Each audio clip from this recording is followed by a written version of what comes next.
దేవుని ఘనమైన నామమునకు ఘనత కలుగును గాక. నేటి ధ్యానం నిమిత్తము 39వ కీర్తన 1వ వచనం. నా నాలుకతో పాపము చేయకుండానట్లు నా మార్గములను జాగ్రత్తగా చూచుకుందును.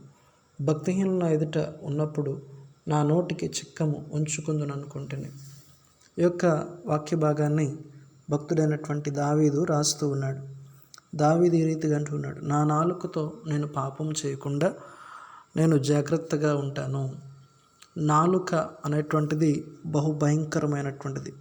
ఈ నాలుక ఎంత భయంకరమైనదో యాకోబు తన పత్రికలో తెలియచేస్తాడు. ఈ నాలుకతో చేసేటువంటి పాపము గురించి మనం ఆలోచన చేసినట్లయితే, లేక నాలుక ఎంత భయంకరమైనదో మనం ఆలోచన చేస్తే, యాకోబు పత్రిక 3వ అధ్యాయాన్ని మనం చూద్దాం. ఈ నాలుక శరీరం అంతటినీ కూడా స్వాధీనపరుచుకుంటా ఉంది అని చెప్తాడు యాకోబు.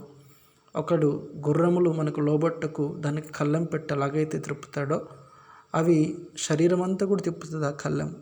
అలాగే ఓడల్ని నడిపేటువంటి ఆ నావికుడు వాటికి ఉండేటువంటి చిన్న చుక్కాని ద్వారా వాడని నడుపుతాడు. అలాగే నాలుక కూడా మన శరీరాన్ని కంట్రోల్ చేస్తూ ఉంది, నియంత్రిస్తూ ఉంది.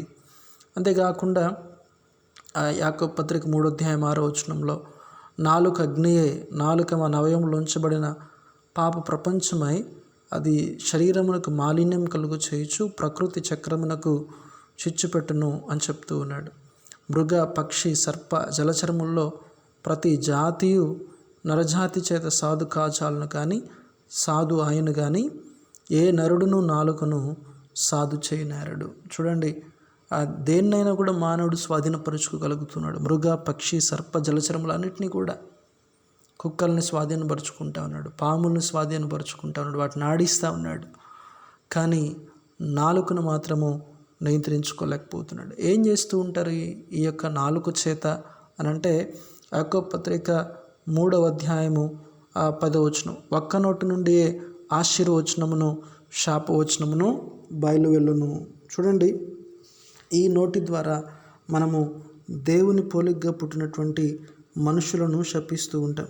ఇదే నోటితో మనము ఆశీర్వదిస్తాము, ఇదే నోటితో మరలా మనుషులను శపించేటువంటి వారముగా మనం ఉంటూ ఉంటాం. అంతేకాకుండా కొలస్సీలకు రాసినటువంటి పత్రిక 3వ అధ్యాయము 8వ వచనంలో, మీ నోట బూతులు అని వీటన్నిటిని కూడా విసర్జించండి. ఈ నాలుకతో మనం చేసేటువంటి పాపాలు, మనము దీంతోనే దేవుని స్తుతించి మరలా అదే నోటితో ఇతరులను శపిస్తూ ఉంటాం. దేవుని స్తుతించడము అనేటువంటిది ఒక మంచి క్రియ, యెహోవాను స్తుతించడం మంచిది. కానీ దాన్ని వెంటనే మనము దేవుని పోలికగా పుట్టిన మనుషులను శపిస్తూ ఉంటాం. అది చెడు కార్యముగా మనం చూస్తూ ఉన్నాం. ఒక్క నోటి నుండే దేవుని స్తుతించి ఒక్క నోటి నుండి ఎలా శపించగలరు? అలాగే బూతులు మన నోటి నుండి వస్తూ ఉంటాయి. అలాగే ఎఫెసీ పత్రిక 5వ అధ్యాయము 25వ వచనం నుంచి చదివితే, మీరు ఒకరికొకరు అబద్ధమాడటం అని సత్యమే మాట్లాడాలని చెప్తాడు.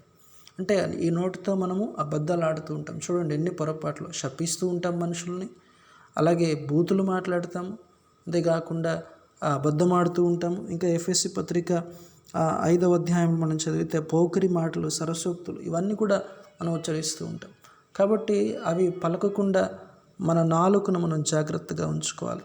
కాబట్టి ప్రియ స్నేహితులారా, దావీదు వలె మనం కూడా ఒక నిర్ణయాన్ని మనం తీసుకుందాం. ఈ యొక్క ఉదయకాల సమయంలో మన నాలుకతో మనము పాపం చేస్తూ ఉన్నట్లయితే మరి వాటిని సరిచేసుకోవాలని నేను కోరుతూ ఉన్నాను. ఎందుకనంటే యెషయా దేవుని యొక్క మందిరానికి వెళ్ళినప్పుడు అక్కడ చెప్తాడు, నేను అపవిత్రమైన పెదవులు కలిగినటువంటి వాడను అని తన పాపాన్ని ఒప్పుకుంటాడు.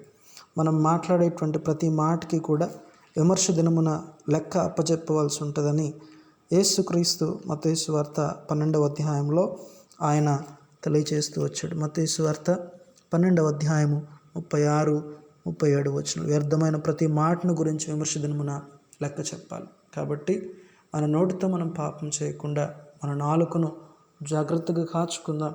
ప్రభువటి కృపను మనకు దయచేసి నడిపించును గాక. ఆమేన్.